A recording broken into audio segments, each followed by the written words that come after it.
Pronto, pode começar. Tá, tchau, tchau. Tchau.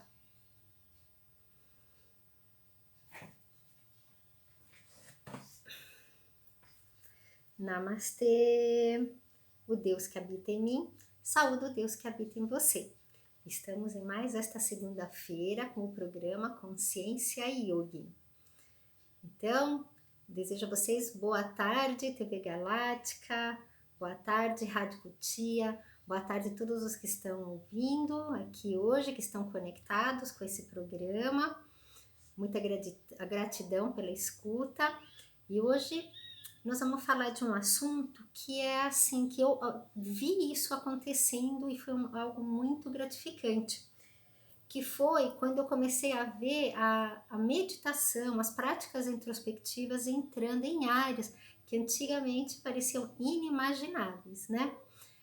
Para falar a verdade, acho que eu já até comentei aqui num dos programas, eu li um livro uma certa vez que chamava Magia Prática Aplicada, que se você fosse ler hoje esse livro, você ia falar, nossa, mas isso aqui é programação neurolinguística, né? Para você ver, né? E naquela época era tratado como uma coisa esotérica, como algo assim que né, a ciência não dava muita credibilidade, né? E agora as coisas estão mudando de nome também, né? Mas estão mudando, graças a Deus. O que importa é que a área, né, de todas as pessoas que estão envolvidas com o bem-estar, com a restauração da nossa saúde, elas já estão percebendo que existem algumas coisas que precisam ser feitas para que realmente a gente possa restaurar a nossa saúde, né? É um trabalho de fora para dentro e um trabalho de dentro para fora. E esse trabalho de dentro para fora, somente as práticas introspectivas é que podem trazer para nós essa conexão, né? Então vamos lá, vamos entender um pouquinho sobre essa história. E antes de começar, como a gente faz toda semana, vamos dar aquela respirada, aquela relaxada, trazer a nossa mente para o momento presente. Então acomode-se aí onde você estiver, feche os olhos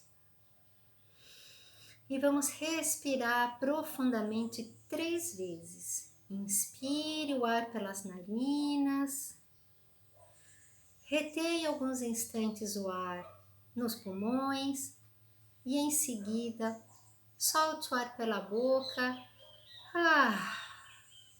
com a intenção de soltar todas as suas tensões físicas, mentais e emocionais.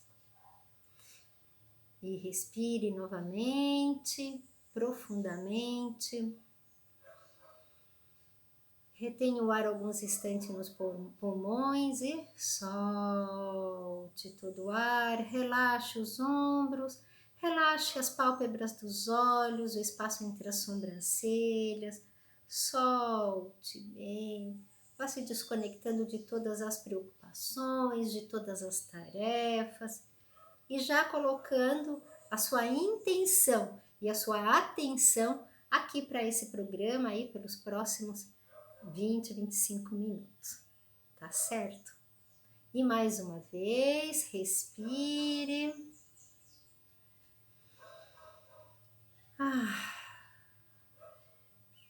Sinta o seu corpo, sinta os pés, as pernas, os glúteos. Vá subindo a sua atenção pela parte anterior do corpo, ali pela barriga, subindo até os ombros, sentindo a garganta, o rosto. Vá descendo pela nuca, pelo pescoço, pelas costas, até alcançar a parte posterior das pernas, dos glúteos, a parte posterior das pernas. E vá se espreguiçando e se alongando para ficar bem confortável. Muito bem? Como é que estão se sentindo agora? Estão prontos então para a gente começar? Então, gente, para mim foi uma grande felicidade, né? Quando eu fui fazer o curso na Unifesp, né?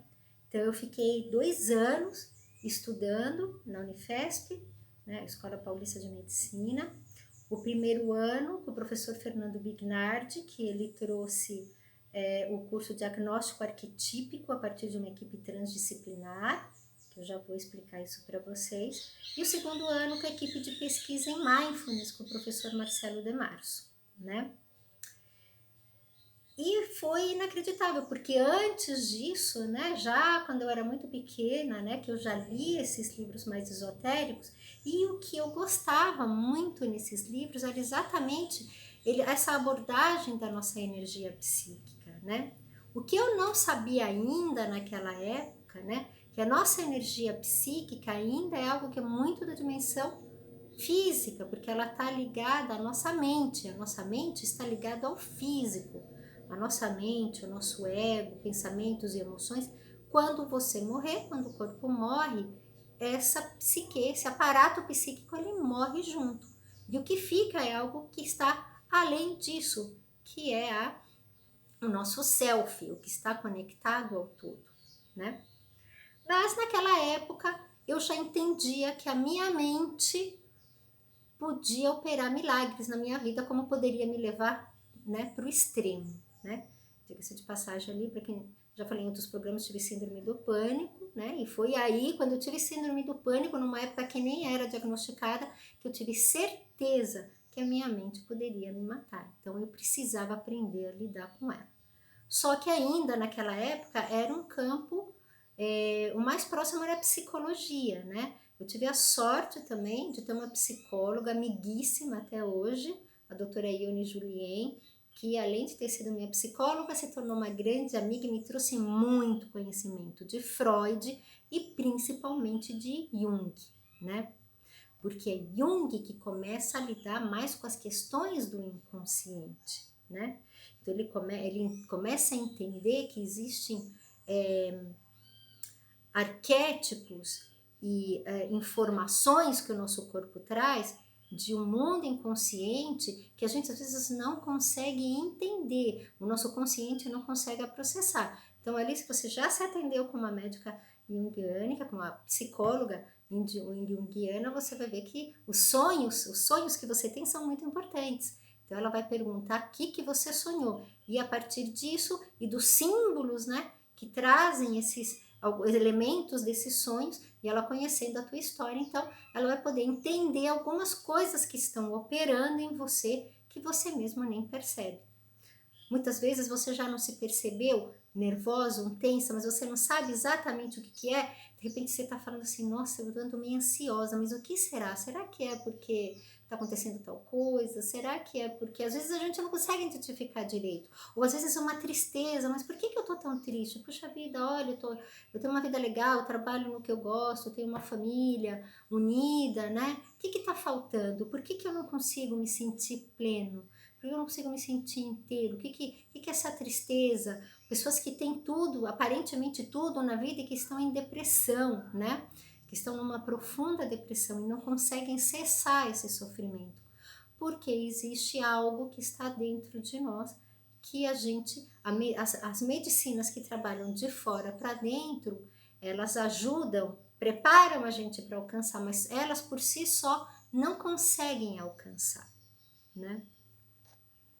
Então, a área da saúde começando a perceber isso, e a física quântica tem uma grande influência nisso. Vocês podem ver que grandes descobertas na área da ciência, principalmente da física, ela sempre acaba influenciando de uma forma muito intensa em toda a relação da sociedade, da forma como a gente se relaciona, da forma como a gente pensa, na forma como a gente se cuida.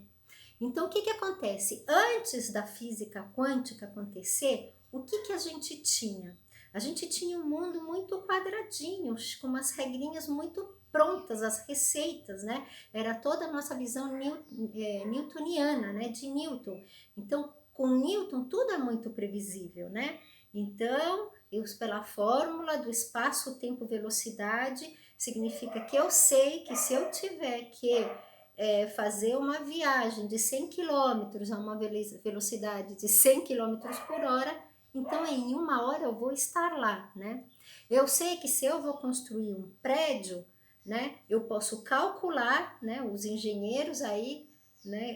Que estão aqui assistindo, então, os engenheiros civis, eu consigo fazer todos os cálculos de sustentação de um prédio, porque eu sei qual é a altura que eu quero que ele chegue. Se eu sei a altura que eu quero que ele chegue, eu sei qual é a base que ele tem que ter, né? Qual é a largura da base. Então, tudo era calculado, inclusive, assim, atrito, enfim, e tudo que envolve essa questão junguiana.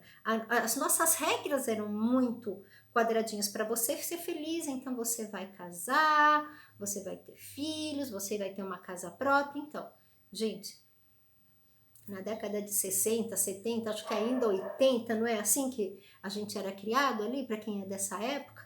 Para quem não sabe, quem é mais jovem, naquela época era assim que nós éramos criados, né? Então eu fui criada para quê? Vou casar, ter filhos, ter minha casa própria e a garantia da felicidade para sempre, uma visão super newtoniana, né? E aí, de repente, você conquista tudo isso, como foi o meu caso, eu conquistei a maior parte disso, né? Eu não tive filhos, mas eu falava, gente, mas e aí agora? Eu ainda não estou me sentindo plena, né? A questão do filho eu consegui resolver internamente, mas havia outras questões em mim que tinham que ser resolvidas, né? Que estão sendo até hoje resolvidas, né? A gente nunca para de aprender, nunca para de crescer, a gente nunca para de ir se transformando, né? Nesse caminho do autoconhecimento, até o nosso último suspiro. E aí vem a física quântica e fala o que? Olha, não é bem assim. Tudo depende de quem observa, né? Tudo depende de quem observa. Então é o seguinte, a pesquisa da quântica, né, dentro de tantas, quando tudo começou, a mais conhecida é o quê? Então, esses físicos, esses pesquisadores, eles projetavam algumas partículas numa parede metálica e elas percebiam que essas paredes metálicas às vezes se comportavam como partículas, às vezes se comportavam como onda. Só que veja bem, você aprendeu que energia é energia uma coisa e que massa é outra. Então, quer dizer, como é que você pode ser massa, que nem eu sou, e ao mesmo tempo onda, como uma onda do mar? E mais, se eu observar o resultado é um, se você observar o resultado é outro, isso, gente, você entendeu? Não existe mais esse conceito tão quadradinho do que é certo, do que é errado, do que é bom, do que é ruim, do que a vida deve ser, né? Isso faz a gente repensar todo o modelo de vida que a gente aprendeu até aquele momento. Isso até nas empresas. Na época, o primeiro livro que eu li, na verdade, eu conheci a quântica, apesar de eu ser ligada nas coisas da física, naquela época eu adorava Carl Sagan, enfim. Eu peguei um livro que chamava Em Busca da Empresa Quântica. Eu já tinha lido alguma coisa de quântica, mas eu ainda não conhecia a fundo. E esse livro foi muito legal porque, apesar de metade do livro ser todo direcionado para o mundo corporativo, para o mundo empresarial e para o mundo dos negócios, a primeira parte ele vai explicar desde quando começa essa questão, né, de Newton e como é que foi que a coisa foi acontecendo até chegar passando por Einstein, a teoria da relatividade e tal. A gente já sabe que isso também é uma coisa que veio aí um pouco antes, ou seja, não é tudo tão certinho, né? Qual é a velocidade que aquele trem tá? Depende se eu estou sentada dentro do trem ou se tem alguém fora olhando para o trem. Se eu estou dentro do trem andando, então a velocidade é zero, porque eu estou andando junto com o trem. Mas se alguém de fora observa e vê o trem passar, então a que velocidade esse trem está se deslocando na minha frente, né? Já nesse momento, na verdade, as coisas começam a mudar. Nunca as coisas são assim tão radicais.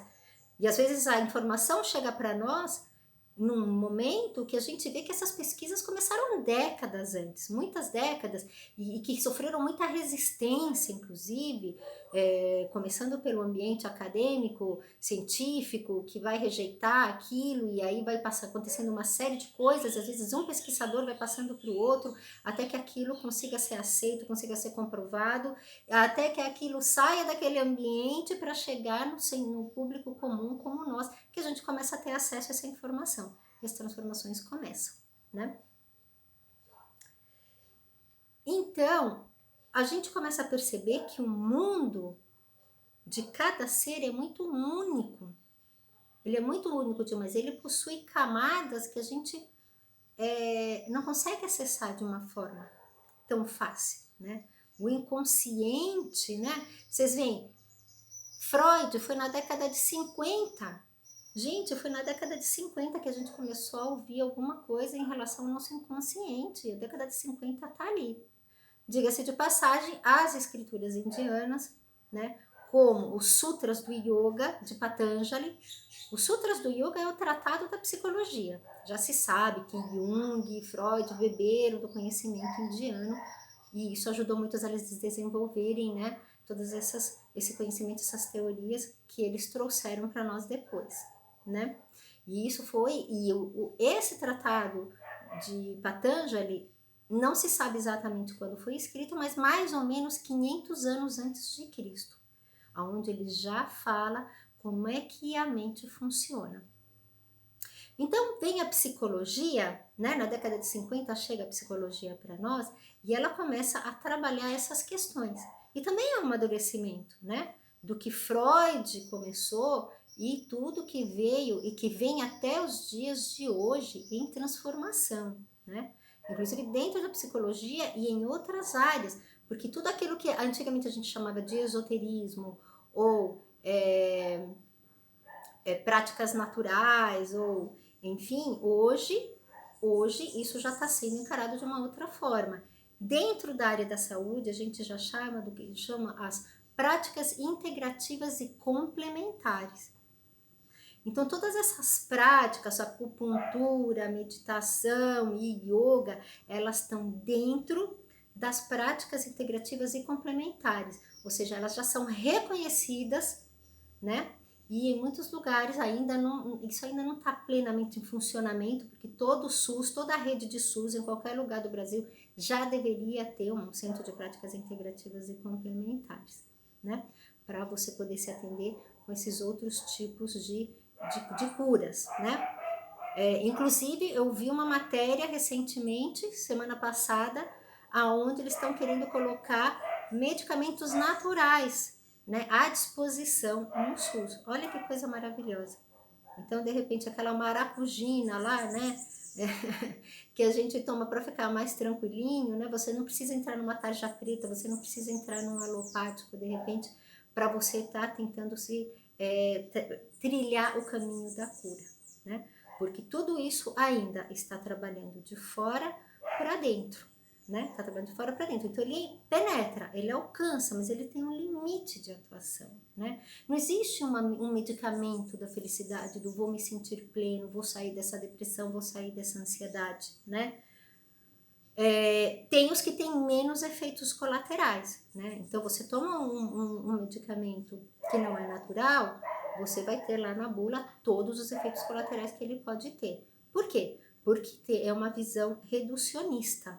Aquele medicamento, ele vai agir num único ponto, sem se preocupar com o restante do teu sistema, né? Sem se preocupar com o restante do teu sistema. Então, por isso que ele veio o efeito colateral. Então, olha, eu quero cortar esta substância aqui que provoca a dor. Só que quando eu corto essa substância está interagindo com o corpo em uma série de outras coisas. E essa série de outras coisas é que é o efeito colateral.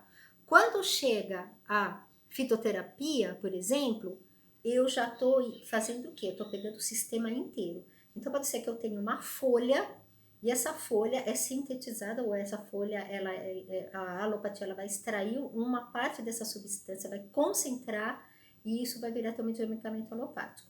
A fitoterapia eu falo, não, eu quero o sistema inteiro, porque é um sistema inteiro trabalhando com um sistema inteiro que sou eu. Então eu não vou isolar só aquela substância, eu vou trabalhar com todo o sistema informacional daquela planta onde essa substância está inserida, né? E vou então ingerir isso para interagir com o meu sistema. Então eu vou ter menos efeitos colaterais. Quando você vai chegar na homeopatia, então o que acontece? Eu vou sutilizar ainda mais. Com certeza, se você for fazer um exame, uma análise do que tem naquela substância, não vão achar nada, numa análise laboratorial. Mas é comprovado que a homeopatia funciona. Agora, funciona para todos? Não, algumas pessoas não funciona. Assim como se tem o placebo. Você quer ver uma coisa? Quando é feita uma pesquisa de um medicamento, vocês sabem que você tem que ter o grupo controle. Então, eu tenho um grupo de pacientes que vai tomar a medicação que está em teste, né? E um outro que vai tomar o placebo, que é tipo um comprimido de açúcar. Mais nada, farinha, não tem nada lá. Mas o paciente não sabe. Muitas vezes o próprio pesquisador que está aplicando a pesquisa não sabe.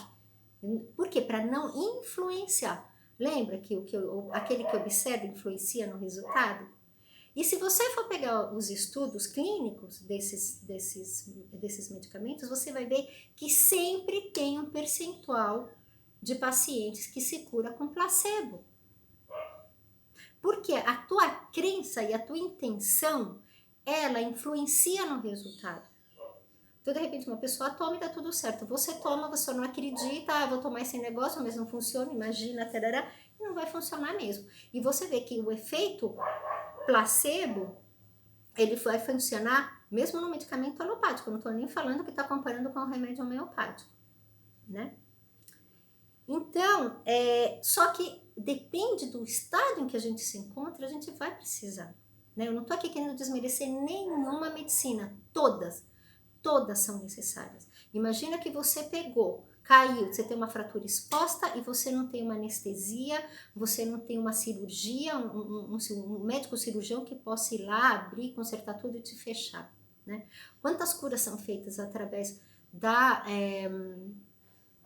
cirurgias, das medicações, né? Às vezes você está com uma baita infecção e você vai lá e você vai tomar uma medicação que vai acabar com aquela infecção, que de repente a homeopatia, a alopatia, a velocidade com que elas vão agir, de repente a coisa vai ser um pouquinho mais complicada, né? Então, para cada caso, é um caso, e tem casos que são mais graves e que essas curas naturais também funcionaram. Então, vamos dizer que a gente trabalha por o que é mais comum acontecer, né? Então, normalmente, se eu tô com uma infecção brava, se eu tô com uma infecção, eu vou lá e vou tomar um medicamento para essa infecção, né? Agora, se eu tô sentindo que eu tô pegando, né, alguma coisa, que a minha resistência tá caindo, aí eu posso trabalhar muito bem com outras coisas antes de simplesmente partir para essa medicação, né? E quando se trata da mente, é a mesma coisa, né? Então, mas voltando para a homeopatia, só para encerrar, o que a homeopatia faz? Ela vai pegar, vamos pegar aquela mesma folha. Então, eu tenho essa folha que de repente, ou essa raiz que eu concentrei, virou um ácido acetil salicílico, sei lá, eu tenho uma medicação alopática. Eu pego a folha inteira, faço um chá, então eu tenho a medicação fitoterápica. Aí eu pego um pedacinho dessa folha e aí eu vou diluir ela numa concentração, agitar, para que o campo informacional dessa folha seja transferido para esse líquido, para esse meio carreador, né? Ou tem as capsulinhas também, né? E então, quando você vê, por exemplo, CH4, CH12, CH24, é porque vai ficando mais potente, vai agitando, agitando, agitando mais vezes. Mas enquanto mais agita, mais eu absorvo a informação daquela planta e menos eu vou ter da própria planta, né? Da planta física, né? É que nem, por exemplo, fazer óleo medicado. Não sei se alguém conhece aqui os óleos medicados, né? Eu vou pegar uma flor, por exemplo, eu quero extrair o aroma dessa planta no óleo. Eu fervo essa planta nesse óleo até o ponto aonde o óleo absorve todo o aroma da flor e aí a flor, eu não preciso mais da flor, então a flor eu vou retirar e vou só pegar aquele óleo que tá com aquele aroma, né? Então, a gente foi passando por todo esse caminho para entender que a gente não poderia ter mais essa visão tão reducionista, tão quadradinha, né? Que a gente precisava ir além, e aí a gente começou a entrar para dentro da nossa mente, para outras camadas desse nosso estado de consciente e inconsciente, para a gente poder buscar a cura. E a psicologia foi um grande salto. Só que a psicologia também é uma coisa que está de fora para dentro. Então ela tem um alcance até onde ela pode chegar. Porque chega uma hora que é você, que a história é com você mesmo. Então, quantas vezes, quem aqui que está assistindo já fez terapia, de repente, poxa, ajudou pra caramba, uma série de... a tua vida ficou muito mais leve, com mais alegria, algumas coisas você conseguiu superar, mas tem algumas coisas que como é difícil virar a chave. Como é difícil virar essa chave. Ou gente que faz terapias há anos e não consegue virar chaves e não sabe mais o que fazer. Então, é aí que alguns profissionais, né, que entraram de alguma forma ou outra em contato com práticas introspectivas, como a meditação, o mindfulness. Então, por exemplo, o Kabat-Zinn, que é o médico que entrou em contato com os monges do Tibete, que conheceu o mindfulness, né? O Fernando Bignardi, ele também conheceu a meditação fora da área dele, da saúde, e começou a trazer isso para a área da saúde como um caminho de cura. Então, você pode estar ali fazendo tua fisioterapia, fazendo a tua alimentação, eventualmente tomando um remédio ou tomando um chá, mas você também precisa, para você chegar realmente no ponto, você tem que se conectar com você mesmo. Você tem que entrar em contato com você mesmo. Você tem que começar a aprender a observar a você mesmo. E aí, ninguém consegue, é muito difícil, mesmo para um psicólogo querer acessar essa parte. Na verdade, o psicólogo, ele faz o quê? Ele vai fazendo perguntas, ele vai buscando caminhos para ir tirando essas coisas internas de você, para que ele possa ir te ajudando você a acomodar. Mas você ainda está no nível intelectual, você ainda está no nível mental trabalhando com isso. E aí, o salto quântico, que é aquela coisa que a gente não sabe como é que o elétron, né? Quem não sabe o salto quântico é porque os elétrons, eu tenho um núcleo no átomo e os elétrons têm várias, como é que eu vou dizer assim, várias esferas aqui, né?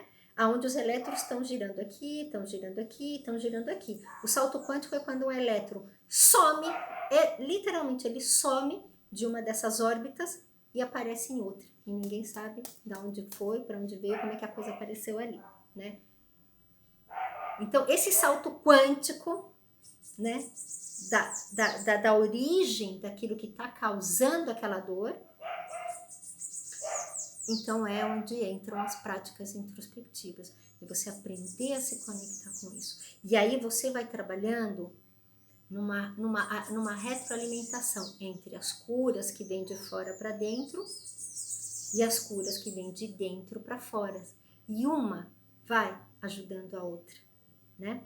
Então, às vezes, por exemplo, eu tive uma aluna que ela tinha um problema no joelho, que era bem desconfortável. E um dia eu falei assim para ela, olha, vamos fazer um processo de conexão com essa dor, né? E aí a gente passou por esse processo de abstração dos sentidos, né? De poder ficar num estado mais introspectivo, de se conectar abertamente, sem julgamento, com esse joelho, com essa dor. E o que ela trouxe? Medo. Ela tinha um determinado tipo de medo na vida dela, que aquilo foi descendendo, esse medo da camada mental até o físico, e se manifestou no joelho.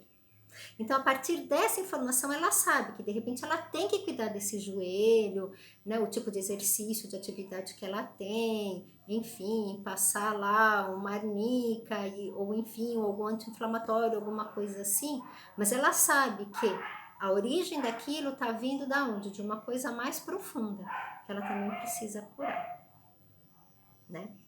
Então, é sempre uma retroalimentação, né? Nós somos um ser completo, um ser único, mas quando a gente interage com o nosso meio, porque nós estamos no mundo dual, então nós viemos aqui para interagir com o mundo, com o outro, com tudo ao nosso redor. Então, quando a gente consegue ser um ser pleno, né, e ao mesmo tempo interagir ao nosso redor, a gente se engrandece, né? E a gente traz resultados maravilhosos para a nossa vida, né? Sempre muito bom quando a gente consegue viver desses dois lados. Bom, gente, e é isso que eu tinha para falar para vocês hoje. Então, essa é a historinha, em linhas gerais, de como as coisas foram acontecendo até nos dias de hoje a gente ter médicos, como o meu próprio oftalmologista, falar para mim, vai meditar. Por que você não faz meditação? Eu falei, puxa vida, eu já faço, olha que legal, vou continuar fazendo. Então, gente, espero que vocês tenham uma semana maravilhosa, que vocês fiquem bem. Se vocês tiverem dúvida, manda para mim pelas minhas redes sociais, no YouTube, o Instagram, o Facebook, Pamela Jaque Yogini, Yogini com Y. E quiserem ouvir algum assunto, que eu fale de algum assunto, é só trazer também, mandar para mim, entrar em contato. Então é isso aí, muito obrigada pela escuta e até a semana que vem. Namastê!